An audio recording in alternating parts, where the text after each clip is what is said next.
That's twice, dude. How'd I do that twice?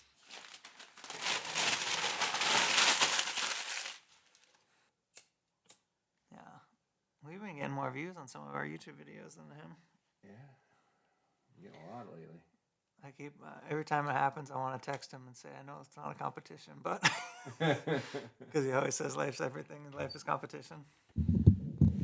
I know you're not. No, I like him. Yeah. Well, you passed it to me last time too. Oh no, I think that was luck of the draw. We only have 2 in there, so I grab one each and set them out and grab what you want. I think that was luck of the draw. This time it wasn't luck of the draw. Oh.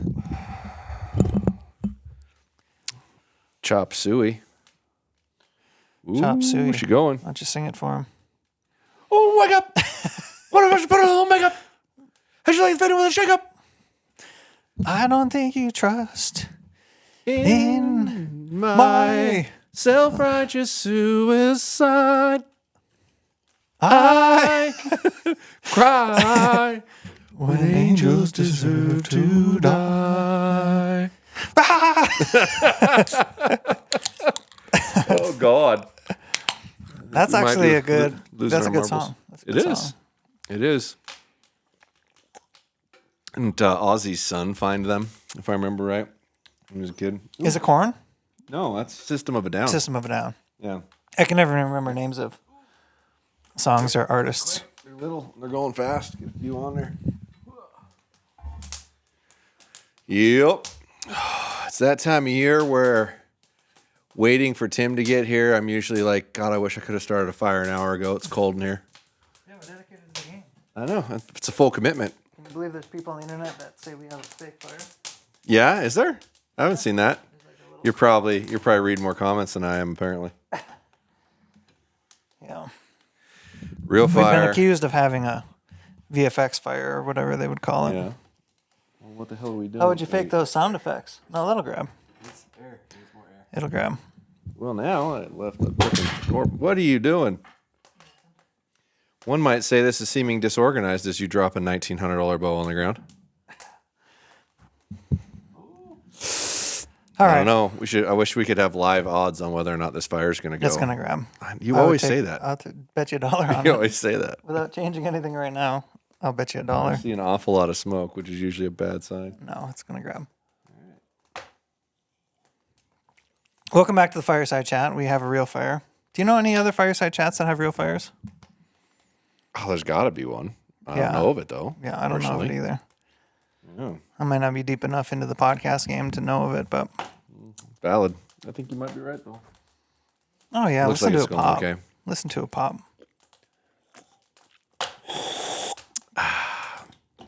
How's our firewood supply doing? It's doing okay, but I'm due. I've been... I got a couple options. Like, there's a whole bunch of dead standing up at my property. There's...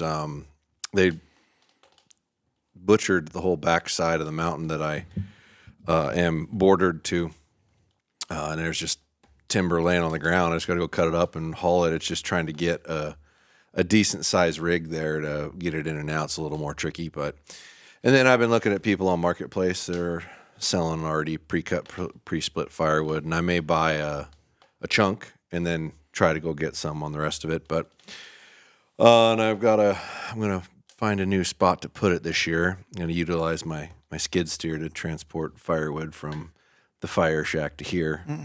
So I'm not as concerned of it being really close by. You were saying the Facebook Marketplace for firewood is interesting? I've bought off a couple of people on there before, and it's like a box of chocolates. You never know what you're gonna get, man. There's some interesting cats, and I've gotten a variety. I did get a father and son, which was an adult son, that were quite professional and decent rig and pulling a trailer. Dump bed trailer full of firewood and dropping off, 3-quart or whatever.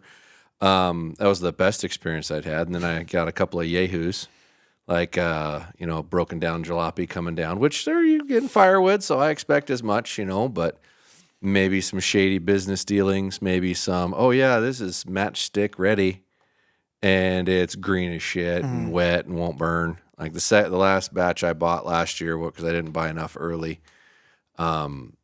it's what we're burning now, and it's finally authentically dry now. Like it was not dry wood, and it's covered with snow too. Guy brings it in, there's snow all over everything, and I'm like, yeah, I'm not buying any more from you.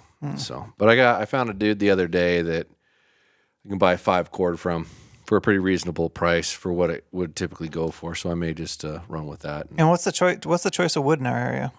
Well, if you can get it, tamarack is ideal. Yeah, I hear that. But red fir is way more common. It's still a good burning wood, but it's more common. Like that's probably the bulk of what I find is red fir. Yeah, I mean, tamarack's the most common I hear about. Yeah, there's ponderosa pine, but it's garbage. But it burns hot, has a decent BTU, but it's nasty to split, it's nasty to do anything with, and frequently people give it away. Damn near. Like you'll find a pile of logs out in front of somebody's house. It's like, please just come take this, right? Whereas fir, you're always going to pay for, but red fir's the sought after one around here for the most part. And that's what all this is red fir. Oh, this is red fir, yeah. Yeah. Yeah. Where I grew up, it was maple and oak. Yeah. And occasionally, my dad would burn like a little bit of yellow birch. Yeah. Yellow birch, the difference between yellow birch and white birch is actually pretty wild. Have you ever held the two? Mm-mm. Gosh. It's pretty wild, the density. Because that's basically how you can tell what's a good firewood, right? Is like a 6-inch log. One that's good firewood's going to be super heavy. One that shits firewood is going to be super light. Right. Yeah. And that's basically, I mean, as far as I know, that's how you tell. Yeah. Yeah. Did I ever tell you the story about how I got my first car or like I paid for it? No. Can't say you did. It's definitely worthwhile. So my dad cut me a deal. He said for every cord of wood you cut, split, and stack, I'll put $1,000 towards your vehicle. And I had towards, I don't know, I had to some date, and that date must have been in the middle of winter because what I did was I cut firewood basically really hard for like 2 weeks in the middle of winter. I can't remember if it was before or after Christmas, but it was right around that time. And the way it shook out was like the final week I was cutting firewood was one of the colder weeks of the year. Yeah. And it was a good lesson in procrastination and planning and goal setting. But the thing about it is once you're out moving, if it's cold and it's not too windy, it's actually not too bad. Sure. Like as long as you keep moving, life is okay. But I would cut it.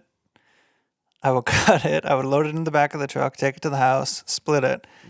And one of the logs I cut, so I'm at the base of this tree cutting down this tree, right? It's like just a normal operation. I think it ended up being basswood. You know what basswood is? It burns like shit. And it kind of looks like soft maple, but it's not. Gotcha. My dad would call it bastard wood because it could fool you if you don't know what you're looking for. Gotcha. So I think I cut down this piece of bastard wood, and I cut it down. It falls. I look down at my leg, and there's a freaking beady-eyed flying squirrel looking at me. I came eye to eye with this flying squirrel, and we were equally scared of each other, and I probably threw the saw, and he ran off. But that was how I came eye to eye with the flying squirrel. Interesting. Yeah. So what you didn't tell in your story there is how many cord of wood you managed to scramble up in that time period. It was about 5. So $5,000. Yeah. Wow. At that time. Right on. Which got me like, I think it was like a 95 Grand Am GT with a fair amount of miles on it. That was, is that fire's grabbing? You worried about it? I'm telling you, it's not looking good. Well, I could add some to it. It could go either way right now. No, it's Totally definitely could. is going to grab. I could add more oxygen to it. But yeah, it was a green, good-looking vehicle. It was one of the first vehicles I drove out west. One of the funny things about driving out west was the first time I came out west, I wasn't coming to Washington. I was going to Oregon to my first job. But I stopped and stayed in Coeur d'Alene. And my dad did the drive with me. My dad's a really good man. That's a good example of, him just doing the drive with me, just to come out. And we stopped and stayed in Coeur d'Alene at the Holiday Inn.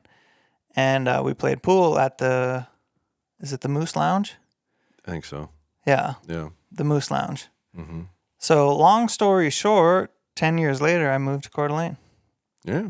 And Circle of life. And that's where I'm planting my roots. Yeah. It's a good area. It's hard to beat. It's a wonderful area. Oh, yeah. Yeah. Yeah, that's good of your dad to do that. That's good, man. Yeah, he's his own person, but he's a really good man. You were saying there's people got some funny descriptions for wood on the marketplace? Just different terminology, what they would try to, imply how dry or seasoned their wood is. How good their wood is? Yeah, how good their wood is. You get all kinds of different terminologies. I'm trying to remember some of them. One of them was matchstick ready or something like that. Like it was really dry. And frequently, everything that I've bought, I would say, is not as dry as implied. Period. Like I've yet to get a piece that I purchased from somebody that you cut up, throw in there, and it's just right away. And it's got to sit inside for a month more often than not to be dry enough to really burn well. Or in this instance, like damn near a year, because this is the last of what I bought last year, and it was not ready to burn at all. So yeah, it's just interesting, way of dealing with people and terminologies to try to give, and it's you got to have some kind of an idea what you're looking at. You really do. Yeah, you do. You do. So not all wood's created equally. Yeah, and hopefully I don't have a conflict with the next guy. And the longer you burn, the pickier you get, Yeah. Well, if you're paying for something, you feel like it should be adequately advertised. You know what I mean? Yeah. Yeah. So. Speaking of paying for things, we got a fine looking little bow here. As we reach into the fall here, we get to talk about these things launching, and we can kind of do first impressions on the pod, which is cool. That's an interesting little two different colors, like the limb and the riser are two different shades of brown. Looks like they must be offering a couple different brown colors, or maybe they're calling that green. That's a little green with it looks like Hoyt's bourbon, but yeah. So we're looking at a PSE Mach 33, which has got to be a bigger brother for the Mach 30, and there was a previous gen like Mach 34, so. Brother, cousin, whatever you want to call this thing, evolution of those models. I remember the Mach 34 as being a bow that stood out for a lot of people. It was really fast and it felt pretty good. Like when you look at these things, they're pretty clean and simple. Mm-hmm. And I can see how it can be an appealing bow for sure. Carbon riser. Let's get you the spec sheet here. 6 5/8 brace height, 6.62. Mm-hmm. 70-pound draw, advertised speed at 335, which Josh will test. And yeah. It's interesting on this little spec sheet here, because I have it in front of me too. Yeah. They say the bow's 3.6, yet the Mach 30 was 3.8. Oh, really? Yeah. So that's kind of weird. And it's got the EC2 cam on it. Yeah, and last year the 34 before was 3.6. So I don't know what they did different. Maybe there's definitely less reflex in that riser, so I'm sure it's very similar to the other predecessor. And did you say that this was a new roller guard? Yeah, that's the roller guard that was on the Mach 30 that you can attach the quiver system to. Mm-hmm. So it's two-piece quiver acceptable, which I want to say that the 34 previous was not, but I could be wrong. I thought it was. But so they managed to maintain the weight of the previous model. They have the easy clip-in shim system, so you can move your wheeling left to right just without pressing it, which is nice. Which for a shim system is pretty good, right? Yeah, I mean, if you're using shims, that's probably the easiest functional system to use, which I believe they have to pay a royalty to G5 Prime for that, because they were the first one to make something like that. That's a way better version than what G5 makes, but it still kind of technically violates their patent. Excuse me. Yeah, it's basically very similar to what they made before, just with some improvements, front mount, rear mount integrations. On your, outside of that, I don't see a major difference. I want to say they are $18.99. But yeah, that's just I'm trying to figure out how this bow's lighter than a Mach 30. Honestly, it looks like it should be heavier than a Mach 30. But hard saying. It's a nice looking bow. I'm sure it's going to perform well. It'll be interesting to test it and see how close we actually get to that real speed on that. But it's it does have your 2-piece quiver option, where I want to say the 34 before did not. So there's some legit changes to this, but outside of that, it's very similar. Yeah, it doesn't look like something that is like, oh my God, it's going to blow your mind. It looks like an evolution of what they've been doing. Yeah, it's like we made the 30. Now we're going to incorporate the changes of the 30 into the 34, but make it 33. Yeah. Or whatnot. Pretty common, like 3-year product cycle now, right? Yeah. For a lot of companies. It depends. 3, 2, sometimes 1, depending on who you're at and how fast you're trying to change them. Yeah. But yeah, it'll be, I'm sure that bow will be relatively popular. It'll just be interesting to see if they can ship product, because that's been a constant headache for them, especially in the carbon bows. They can only make so many. So they always had a bad backlog. And fill me in on their manufacturing. They're making all their stuff in-house in the USA, right? To my knowledge, everything that is on a PSE bow is made in the USA. But it is the only carbon bow that's made in the USA. Right. Everybody else's is made in, I want to say China, I'm pretty sure, but don't hold me to that. Everybody else's is made in that same process that I think Hoyt's was first. Mm-hmm. And then the year after Hoyt made that shift, they all went that way. Like Bowtex came out, Elites came out, and they were all made in the same facility, supposedly. Or that's the rumor mill anyway. And I'm almost positive that's China. So this is still American-made product, American-made carbon riser, and the only one out there. So always got to commend them for that, because I'm sure it's more expensive to make it here, and they can't do the volume. I'm sure that the other ones can off of that. So it's a definite plus. Thank you. But we'll see what you get on speed. Yeah, and I give it a little quick drawback or two, and I would say it feels like a pretty even draw cycle across the board, like nothing too heavy in the front or the back. Or it shouldn't feel any different than the other ones, right? Because they're the same cam system. Yeah, and it's hard for me to remember exactly what those felt like, but just drawing that back, it felt pretty nice. And I was like, oh, this kind of feels like it might be the right draw length. And I guess from the factory, that shipped at 29. So these are all supposed to be changed to 30, actually, because Michael was adjusting them for me, because I got to test them tomorrow. Oh, well, those are straight out of the box. I don't think they've been adjusted yet. They have loops on them. Michael already has them. Oh. Or he should have, but he got loops on them, so he did touch them. Oh, yeah. I was thinking with the loop on, I was like, oh, that's pretty cool. They shipped it with the loop on it. No, I was thinking you were getting preferential treatment. Yeah, you would think. No, they're so that's their flagship high end bow, and then I don't like using the term high end, because there's like different levels of high end, because there's high end aluminum and high end carbon, right? But then they've got a Decree and a Drive. I think it's NXT again. Hang on, I'll grab it. Yeah. So, but if we're talking about price tiers, this would be like 1,900, 1,300, 750, 799. So, highest price tier, typical flagship pricing, which has been about $12.99, and then the NXT is, I don't know if you call it a budget bow or whatever, but it's $750. Honestly, anymore, that probably is considered a budget bow. It seems where they want to push that number too, but yeah, it's hardly anybody makes something in the under 500 anymore, and the $500 bows tend to be broad draw length adjustability bows. Usually don't have really good performance. Mm-hmm. You know, other than Bear will make things at the 400, 500, 600 mark, but it's like everyone else has just abandoned that. Like They just don't do it. So this is their Decree. This bow is EC2 cam, 337 foot a second, 25 to 30 and a half inches of draw length, 70 pounds, 6.5 brace, 31.5 axle to axle. Reasonable specs. I remember I had the weight on my phone here. I think it's 4.6. And once again, this doesn't seem like a big difference from what they were providing an option for last year, other than I can't recall if this roller guard was on the aluminum bows or if this just came on the Mach 30. I wish I had one to compare. But it does have the integrated quiver option system, front mount pick, rear mount pick, full integration options, can do the wheeling, same adjustment there. Does look like, what's that?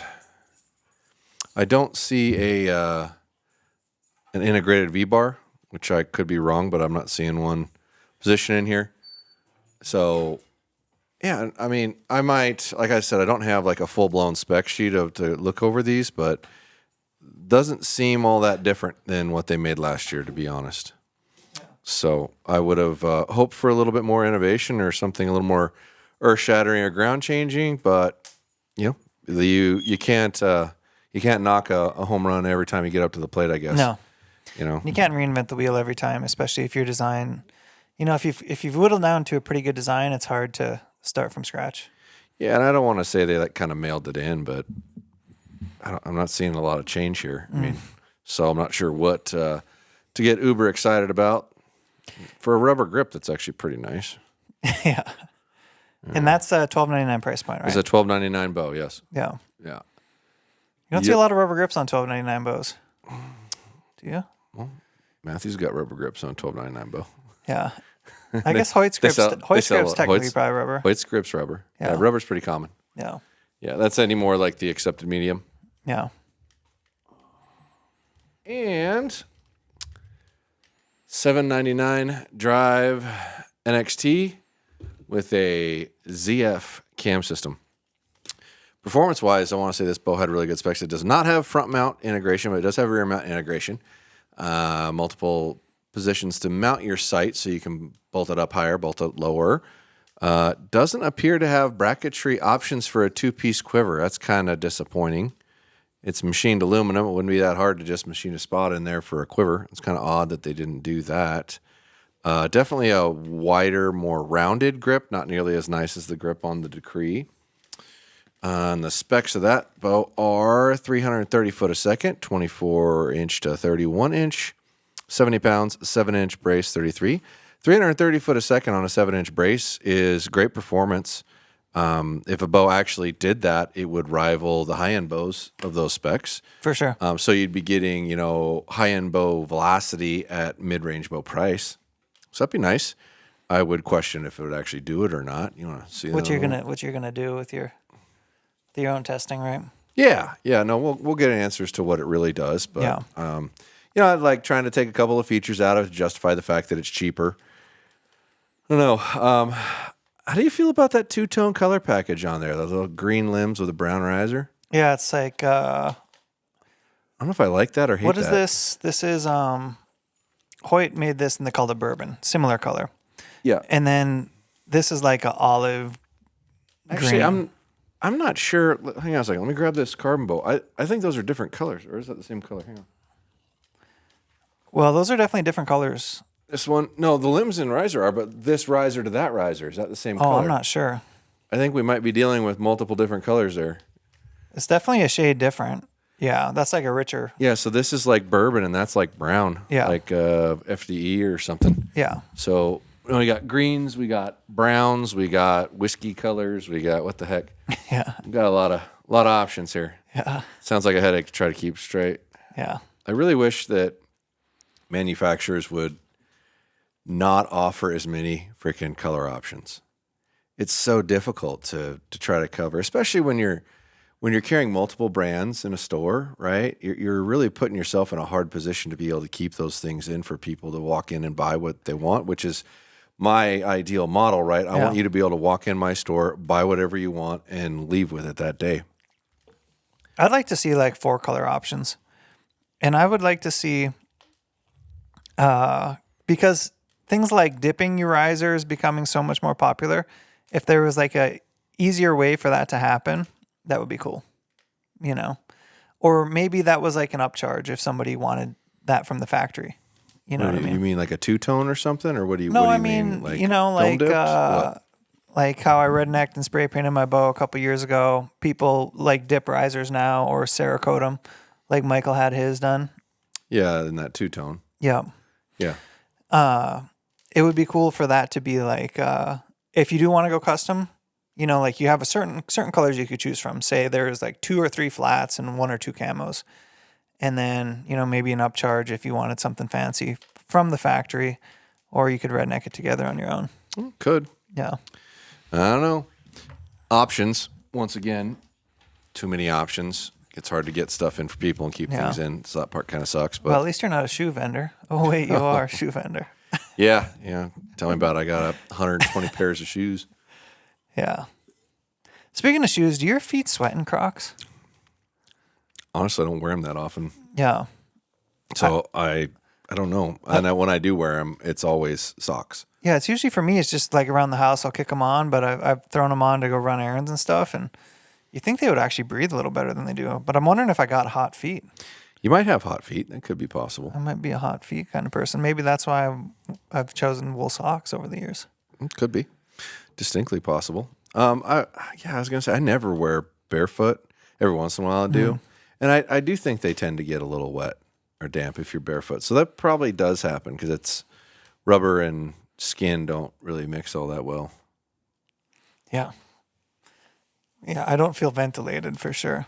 Yeah, there's all kinds of holes. You think you'd be okay, but no. You know the most controversial thing our podcast does?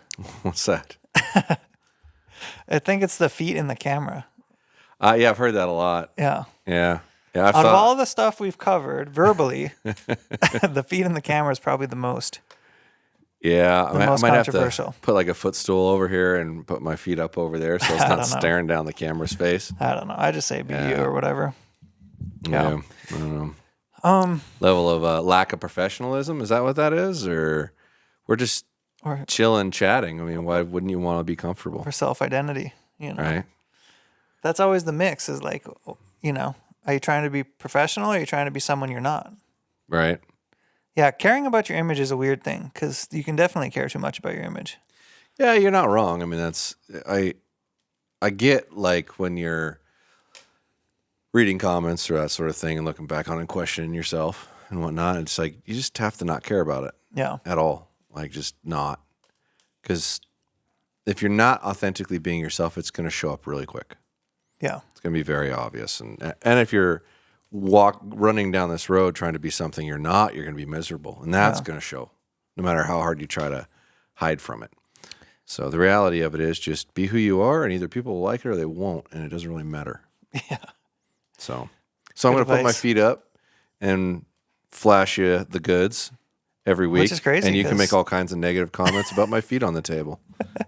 Which is crazy because most people won't give that away for free, you know? Right, yeah. Well, I give it all away for free, Tim. That's what I'm saying. I'm giving away the knowledge. I'm giving away the self-help. I'm giving away the reviews. And I'm giving away the foot pics, baby. They're all free. Just, kick it back to podiumarcher.com at some point to help me pay for this gig. Yeah. And speaking of controversial, it shouldn't be controversial, but I think we should talk about politics a little bit because tis the season. You want to talk about politics, huh? I think we should, yeah. All right, I'm going to piss some people off today. Yeah. So from a how politically controversial do you want to get? Because we can do some damage. I don't know. I think we should talk about it. Last time we had a little political segment, people appreciated it. And man, here's the thing about opinions is everyone is entitled to one. 100%. You know what I mean? It's called free speech and it's necessary. It's a good thing. It's necessary for us to survive, period. And if my opinion was different than yours, we could still be friends. You know? Sure, I'd just tell you you're dumb. Yeah.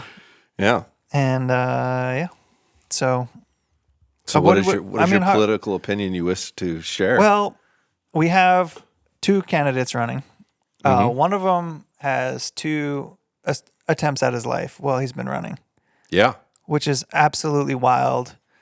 And major media has kind of, what I would say, suppressed that in a large way, which is crazy. And it just goes to show that major media, what does Elon like to call it? He likes to call it legacy media. Legacy media. Which is a good word for it because the people don't get their media sources as much from TV anymore. Like it's just not happening. There's definitely still some people who do, but it's far less than it was 10 years ago.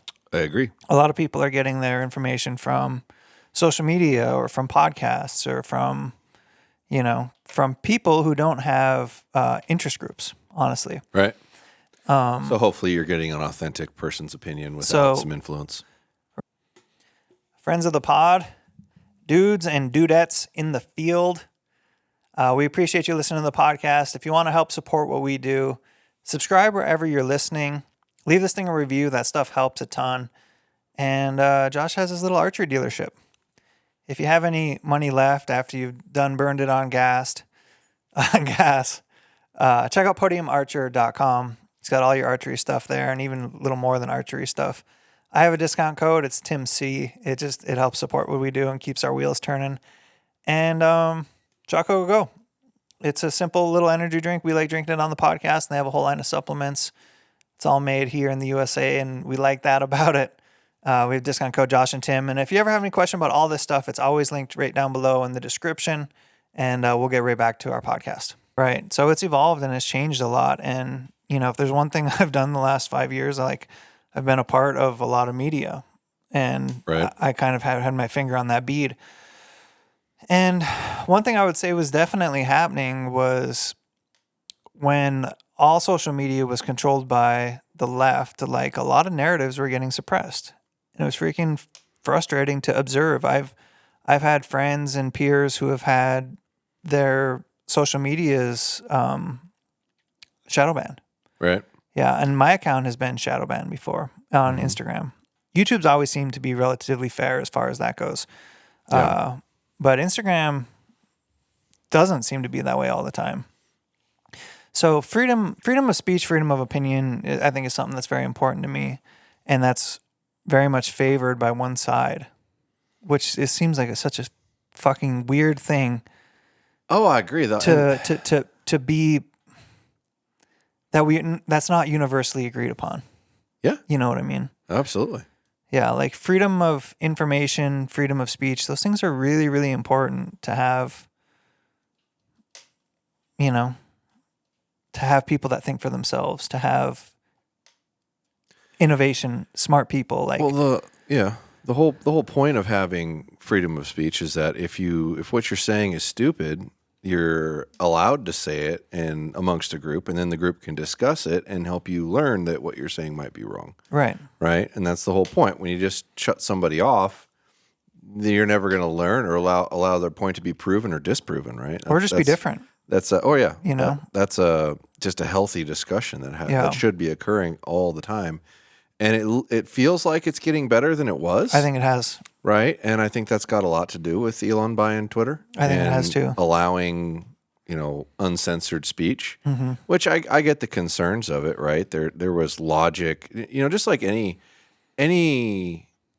well-intended purpose can turn south and sour really bad. And I think they probably started from a standpoint of, well, we need to suppress this. This is bad. This guy's talking about murdering Jews. We need to shut him up, right? Well, and that turned into anything that we just don't want you to hear is getting turned up, and that's scary. Mm-hmm. Like you can't get to that point as a society and survive. And in our world, I don't believe you eliminate that and we're all dead. But it's definitely. I never thought I'd see the day that a president would be attempted assassination twice, and it wouldn't be like headline news everywhere all the time, and they wouldn't continually talk about it. I can't believe that for days and days and days. Yeah, it's incredible. Yeah, like the second attempt almost went under the rug. Yeah, it was like a 20-minute news cycle. Yeah, and then it's gone. Let's try to get rid of it. Yeah, it's just crazy. Now I think probably particularly our crowd, a lot of people, we're probably speaking. We probably have similar political favorings because sportsmen typically want, we want our freedoms. It's really important to us. Sure. I'm sure the majority of our audience and the heavy majority of our audience are probably conservative leaning. Yeah. There are some that are not because we made some political comments at some point, and there's always going to be people who aren't. There were comments of, keep your politicalness out of your show and blah, blah, blah. It's like, what? Because I don't agree with you. I'm not allowed to talk about it. It's all good.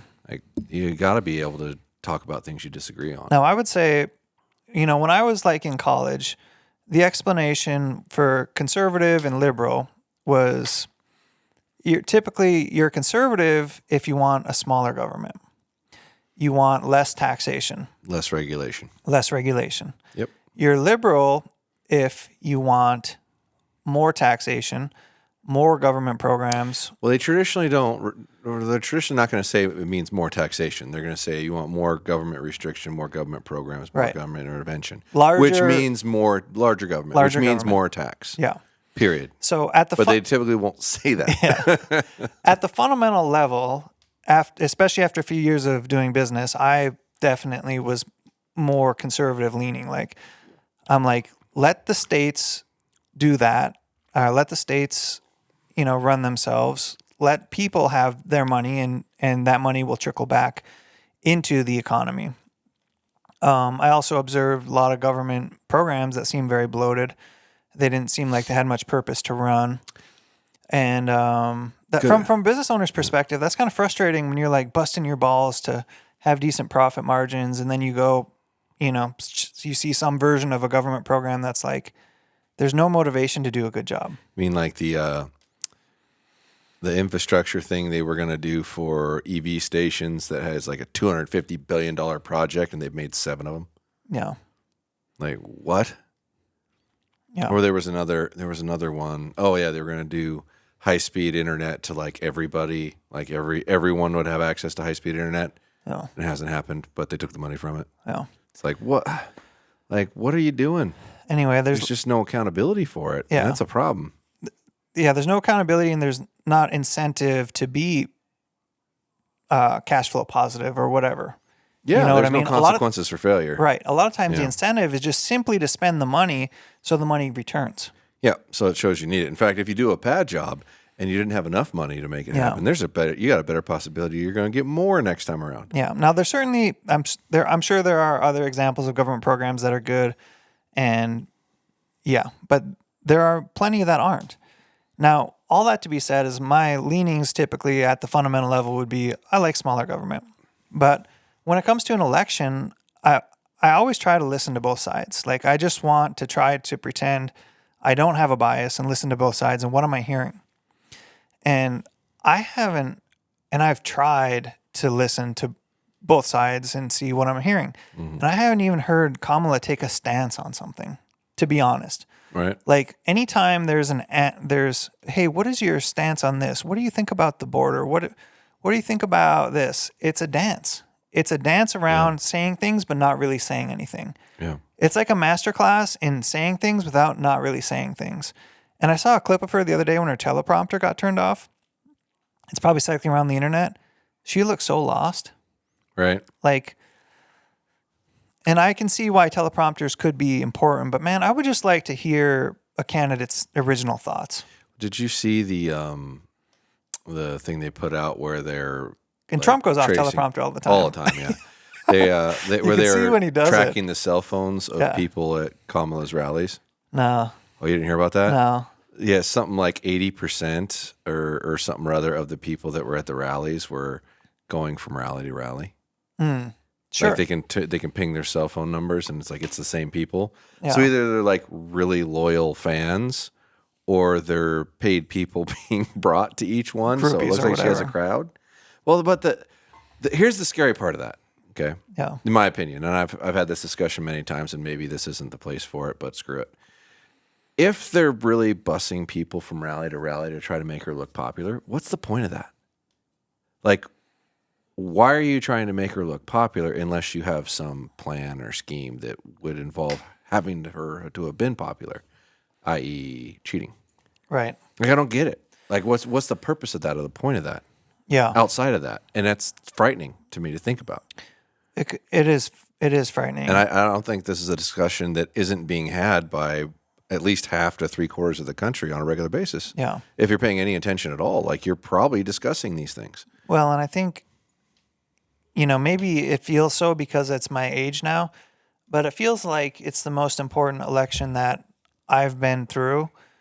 And like, the next 4 years could look very different depending on who our president is, which is kind of... I don't think there's ever been a broader possible outcome difference. Yeah. Ever. That in my life that I can remember. Now, granted, you frequently hear the older you get, the more crotchety and, oh my God, this is the end of the world kind of mentality that occurs, right? But I don't think that's an exaggeration at all. Yeah. I think I've never seen such a polar difference. Yeah. I'm trying to remember the comedian I was talking about, where he was talking about he's slowly working his way to becoming a Republican. It's as you get older, you like when you're young, you're idealistic and liberal and free thinking, and the older you get, and the older you get, and the older you get, the more farther down the conservative path you go. And it's funny and it's true, and it's true from the standpoint. Not always, not everyone goes that way, but it's like the more you pay taxes, and the more you pay attention to what happens with your taxes, the more you want less taxes. Yeah. I don't mind paying them at all if they're being spent well. Yeah. But why we're sending money to other countries when our country's falling apart? Do you see the FEMA thing since the disaster? It's crazy. FEMA had spent all the money on immigrants, so they don't have money. Yeah. For disasters. Well, and there was just another bill passed to send money overseas. Yeah. That I can't remember, it was like $250 million or something, and they're having a hard time getting money to the Carolinas. Yeah. Which are like our own, and this is the second example that Hawaii had that natural Hawaii disaster. had the same thing, and we'll give you $750. Yeah, the same North Carolina, or the Carolinas, that greater area. Supposedly, this is the worst hurricane we've had since Katrina. Yeah, it's bad. Yeah. And they don't got anybody. It took like 7 days for somebody to even show up or something. And once again, the media is not covering it. Mm-hmm. Why in the world is legacy media not covering that? Yeah. If you guaranteed, if it was the other way around, and it was Republican in office, they'd be destroying them, like tearing them apart. Why aren't you down there fixing these problems? But they're not even talking about it. Yeah. It's crazy. I don't get it. I understand if you want to benefit one side or the other, but at a certain point, there's an accountability for being responsible to your fellow man, and they are being completely biased of it. Like, you can't just ignore human beings, regardless of what outcome you want, or who you're trying to protect or shelter. Like, at a certain point, some people need to be held accountable for this behavior. It's ridiculous. Yeah. This should not happen. And Elon was telling a story. He was trying to donate Starlink to a lot of these people so they could have access to the internet, basically. Yeah. And they were griefing him about it. They created some kind of regulation where he wasn't allowed to land helicopters to drop off a Starlink. It was like an FAA regulation that was a provision for this area. But he wasn't allowed to land helicopters with somebody that he wasn't already in touch with. So that's your catch-22 is how can you be in touch with somebody who doesn't have internet? Right. And anyway, I guess he got in touch, or one of the local senators or governors got in touch with them, and they were able to sort through that. And he was able to get on the ground and give people some Starlink, which is kind of cool. Was that 100% charitable? I'm not sure, but, to give somebody communication versus nothing, if you're stranded on an island, it'd be pretty nice to be able to reach out to people, right? Well, sure. And I don't know how many of their cell phone towers are down and shit. I don't know if they have cell phone reception, that kind of thing. But yeah, seems like a pretty charitable thing to do. And especially to get griefed about, which is kind of crazy. I mean, you could at least attempt to give it to people, and people out of their own free will could be like, oh, I'm not interested, Right. But that probably wasn't the case. Yeah. It's wild. It's confusing too. It makes you wonder, why would you not only, make it hard to help, but then discourage people that are trying to help and be charitable from their own charity? That's it's like twice as bad. Why is? Yeah, they're trying to not let people go in and help. Right. In general. Yeah. What? Yeah, exactly. Right? So you're not going to show up and help, and then you're going to try to tell other people they can't help? Yeah. It's crazy. What world are we living in? Yeah, I don't know. Meanwhile, we got another $80 billion to Ukraine. Yeah. No problem. Print that money. Send it over there that we don't have. Yeah. That's fine. But we can't print money for our own people when they authentically really need it. Mm-hmm. And the money that is supposed to be set aside for our own people was given to illegal immigrants because they didn't have enough money to support what was going on. So they were using emergency funds for it. I don't understand how anybody can see that and still be willing to vote for that. Mm-hmm. How can you look at that situation and still go, yep, I want them in charge. I don't get it. I don't understand it. And if it was the other way around, I'd feel the exact same way. Yeah. If I saw the party that I tend to vote for acting in this ridiculous manner, I'd want them out too. Like, get out. This is ridiculous. You can't treat people this way. At the end of the day, you're elected officials to represent the people, and you're completely disregarding the people. Give me a break. Yeah. Yeah, that's a great summary. At the end of the day, the elected officials are there to represent the people. Elected you're not by the people You're to not our represent the people. dictators. Yeah. You're our representatives. You're supposed to represent us, and you're disregarding us.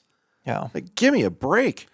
And, I'm not a political history buff. If our friend Brandon McDonald was here, he'd probably could be our political history buff. But why has it always been so acceptable for the government to send money overseas and not internally? It's a good question. I mean, I could go down that rabbit hole, but it's just a kind of a crazy question to ask when you see like a national disaster happen. And it's like, why is it so hard to help internally? Right. What's the deal? It's frustrating. It's frustrating. Incredibly frustrating. Yeah. It's scary because if you're willing to go that far, what aren't you willing to do? Yeah. Like, it's nuts. Yeah. I'm very scared for our country, personally. Yeah, I am too. I feel like some things have shifted back the right direction in the last year, 2 years. And I hope that it continues to work that way. Oh yeah, 2 years ago, if we'd have talked about this thing had been banned. Yeah. I don't know, but might be okay now. I don't know. We'll find out. I hope so. Might get our account flagged. And it's so much not a right or left thing. It's a right or wrong thing. And I never thought I would see in my lifetime, when I thought about liberal when I was younger, which I was idealistic and I was willing to vote either way depending on how I felt and whatnot, right? I looked at that party as the party that was for the people and for free speech and for independent thinking and bigger government, right? And then I looked at the other side, and that was less government, less regulation, less taxes, more, we're going to leave you alone, you do what you want. And I went back and forth on what the right thing to do was, right? But the things that held true to me as a level of extreme importance was always freedom of speech. I knew how important that was, and I knew how important that was at a young age. And now they're not that way anymore. Like they didn't have big corporate behind them at all, right? And they weren't suppressing, had no interest in suppressing speech. Now they've got big corporate behind them, and they want to shut everybody up. It's like, what happened to the Democratic Party? Yeah. It wasn't that way. And there's definitely been good Democratic presidents in the past, right? We're gonna get bashed on this. Yeah, yeah, it's fine. But there's definitely been really good Democratic presidents in the past. There has been. And there's been good and bad in both parties. 100%. But it just, it seems like the parties have evolved so much. I don't know. It's just here's an interesting part. Wasn't Kennedy a Democrat? Yeah, I believe so. And I think anybody that paid any attention to what's gone on in the past probably believes that our government killed him. Most likely. Probably FBI, CIA. And now the FBI and CIA work hand in hand with the Democratic Party all the time to try to suppress that was if you go back and go through the Twitter files after Elon bought Twitter, they put all their public communication out in the public. Like, you could see the FBI and CIA directly talking to Twitter and saying, censor that person, turn that person off, right? And that was through the Democratic Party. Yeah. The same party that they were fighting against 50 years ago or 70 years ago or whatever. Well, in our generation, wasn't Clinton the only president that ever ran a surplus budget at one point? If I remember correctly, yeah. Yeah. Yeah. And I mean, I was so young when he was a president, but it seemed like the economy was healthy. Yeah, well, so supposedly that was the turning point, is when Clinton became president, they started shifting and taking money from big business. That was when it shifted. When it went from the party of, free speech and we're for the little guy and whatnot, and then started shifting over to a corporate model. Yeah. And yes, it was very prosperous at that time. but thought, honestly, I didn't think Clinton was a bad president. Yeah. I really didn't. Seemed like a good president, but I mean, he may have been a poon hound, but I don't think he was a bad president. Yeah. He just might be a little bit on the moral flexibility side. I mean, wasn't his name on Epstein's list like 27 times or some crap? Yeah, I don't know. Yeah. Yeah. It seems that But he ran a country okay. that list is actually like a point of contention in this election because like a lot of the people on the list are on one side of the party. Yeah. Yeah. It is.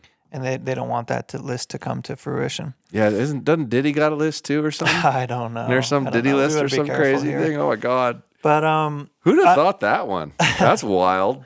I'm old enough to remember Trump's last presidency. Mm-hmm. And I could actually bring up my like investment accounts during that time. Mm-hmm. And the economy was healthy. Yeah. The economy was healthy. We were pulling out of a lot of wars and stuff. Yeah. Like, I'm not super in tune with the military, but I have friends who are. Mm-hmm. And my friends who are in tune with the military were like, the military's happy, which is a good sign.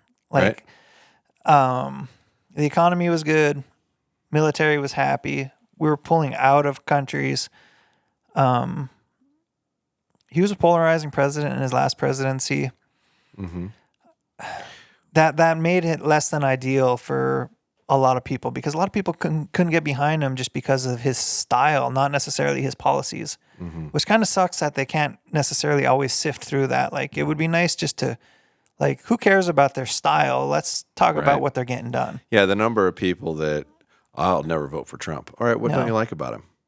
I don't like how he presents himself or whatever. Yeah. It's like, well, how about his policies? I actually agree with most of his policies, but I can't vote for him. Yeah. Like, you should be voting for policy, not style. Yeah. Like, because policy determines how your government functions. Yeah. And it's pretty damn important. Your fundamentals are what really matter. And that's another one that just blows my mind, that people can knowingly say, I actually really like his policies, but I just never vote for him. Yeah. Like, because you have Trump derangement syndrome. Yeah. You legit do. It's a real thing. It's wild. I just never thought I'd see it like this in my life. It's just crazy. It is crazy times. Man, I got kids and I mean, they're adults now, but I'm really worried for their future. Yeah. Yeah. Well, I hope this election goes well. I really hope it does. I hope there's no funny business. I hope it's a fair election. How can there not be? You know? Yeah. And, yeah. I don't know. That's our little political segment. Is there anything you want to add to that? Oh, man. Half of what I really think, I don't think I should say. Yeah. Honestly. And not everything needs to be said, you know? But it's I'm always going to try to be optimistic, but I don't know if I've ever been more fearful. Yeah. Really. I really hope that we have an authentically fair election. It's hard to believe we could ever have more votes than we had the last time around. I mean, the vote count went up like 20 million or something like that, above any election that's ever existed, with the same amount of populace on in your country or less, which is a little fishy, to begin with. But so if it goes up a drastic amount again, like, what are people just all of a sudden more politically conscious? Yeah. I mean, now I could justify the increase with what was going on, right? We had COVID, we had all lockdowns, so never before it had been so polarizing of who do you want to be in charge, because this is like really scary. Mm-hmm. Well, that's not going on now. So I don't know how authentically the amount of people voting could go up again. Yeah. Realistically, being a fair human to yourself, right? Like, why would more people vote now than that previous cycle? Yeah. So, be interesting to see what Well, happens. I don't know who's in charge of Trump's campaign, and I don't know how much media is fed to me because of they know what I like. You know what I mean? Oh, the algorithm knows what you want to see there, big fella. Yeah. But what I would say is that, like, Trump's done a really good job. His team has done a good job campaigning. They've, like, put him in front of a bunch of social media people. He did a golf video with Bryson.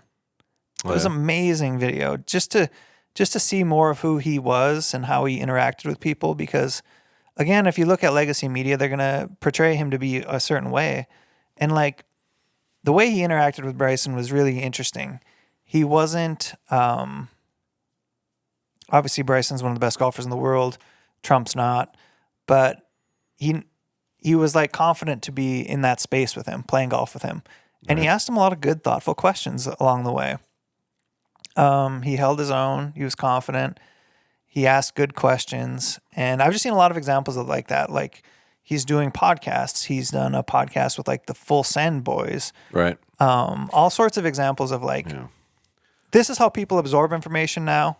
And he's been in a lot of those places, which is cool because you get to see an unfiltered version of that person. And I haven't seen one of that, of Kamala. There was that Oprah example, but like there was a couple, and I didn't watch the whole thing. I'm just seeing clips, but there was a couple examples where Oprah just looked like so bummed out by Kamala's answers. Right. Like, and you know, if you're going on Oprah, that's a friggin' polished show. Right. That's not the Josh and Tim podcast. Right. You know what Not I mean? at all. Like that's not a Not at redneck podcast. That's a very polished show. And so I think what we're going to see is the fruits of like Trump's campaign in a good way. Yeah, he's definitely toned it down too. Like what he seemed like in 16 and 20. Yeah, he's totally different in 24. Like how he's presenting, he's not getting overly worked up or anything like that. He's like remaining calm and steady, which was always the gripe, right? Is how he's presenting himself. Well, how are they still saying I hate how he presents himself when he's not presenting himself that way anymore? Like I haven't seen it. Like whoever's like giving him input, he's taking because that was always the gripe. Stop tweeting and stop talking like that. Stop acting like a loose cannon. Yeah, right. You gotta be stable. I saw he did a thing the other day where he posted with I believe it was Ukraine's guy. Did you see that? I should look it up. Is it like a Valinsky? Yeah, I think that's Valinsky is the Ukraine dude. Anyway, it was like a clip of those two. Zelensky. It was like a clip of those two basically like talking, shaking hands, as like Trump's being proactive and trying to make peace, Huh. So, yeah, that sounds like a deep fake. No, Trump actually posted it. I'll show it to you. Okay. No, I'll believe you then. Yeah. If Trump posted it, I believe you. Yeah. It was. I wouldn't have believed it unless it was on his account. Yeah, I want to say he was in the hurricane thing like almost immediately too. Like it's like, come on, people. Oh man. Yeah. Try to take some of your emotion out of your thought process. Yeah. It's not smart. Yeah. Well, on that note, I mean, fire's out. But 'tis the season. I mean, it's, Josh and I are both humans and it's the political season and it's like, hey, got to talk about things that are important to us, Yeah, I've definitely... Like, it can't just be a robot only talking about archery. No, and it's been something that I've wanted to be... it's odd that you chose to bring it up when I kept feeling like I'm not saying how I think, and I probably should. And if, certain people hate you for it, certain people hate you for it. I'm okay with that. But I think we need to be a little less unopinionated when it comes to that, personally. I think we need to be a little more outspoken. Sure. Yeah. Especially when I see other people being outspoken about it and speaking about what they think and what they believe in and what they feel, when they have a voice. Yeah. And it's probably worth the risk to start being a little bit more, what's the word? Opinionated? Just authentic. Well, we're all opinionated. Just share it. Authentic. Yeah. And, whoever hates you for it, be damned. Is what it is. It's fine. Yeah. And opinions can change, I think one thing that podcasting has taught me is that like people love to grab a snippet of what you say and like plant that and like mark you as that thing. Mm-hmm. And it's like, we're all humans that are growing, learning, and evolving. Right. And I'll be honest, when it comes to politics, like I felt for a long time, like I didn't feel educated enough to talk about it publicly. Sure. I always felt like I should understand it more if I want to be more vocal about it, even in conversations with my friends, I always felt like I should understand it more if I want to. Yeah. I always felt like I just understood politics at a very surface level. And, I've come to an age now and a level of experience that I feel like I've seen some things happen. I feel confident talking about those experiences and how it's impacted me. Mm-hmm. And at the end of the day, man, it's just, it's your thoughts, your experiences, and your story, and it's all it is, So people can take it for that. Yeah, and how can that be wrong, right? Right. Like, how could it be? I mean, Well, because at the end of the day, we both believe in freedom of speech, so we just expressed our right to freedom of speech. Yeah, exactly. And you have every right to disagree. Yeah. And I support that. Yeah. Right on. Anyway, little offshoot, Josh and Tim Fireside Chat. It's been fun. I think that's why it's called the Josh and Tim Fireside Chat, not the Josh and Tim Archery Fireside Chat. It's like, we're going to talk about what's on our mind. Yeah. And that's probably on just about everybody's mind right now. Yeah. So hopefully you do some research before you make your own decisions. Yeah. And hopefully you can talk with your friends and, friend groups. And, it's an important freaking year. Yeah. Big, very big. Anyway. Wish you all the best. I hope it works out well. Yeah. All right, guys. We're going to sign off today. Let us know what you thought of the political segment. Oh, they will. Well, the comment section will be fire. Yeah, it'll be good. All right. We'll sign off. Bye.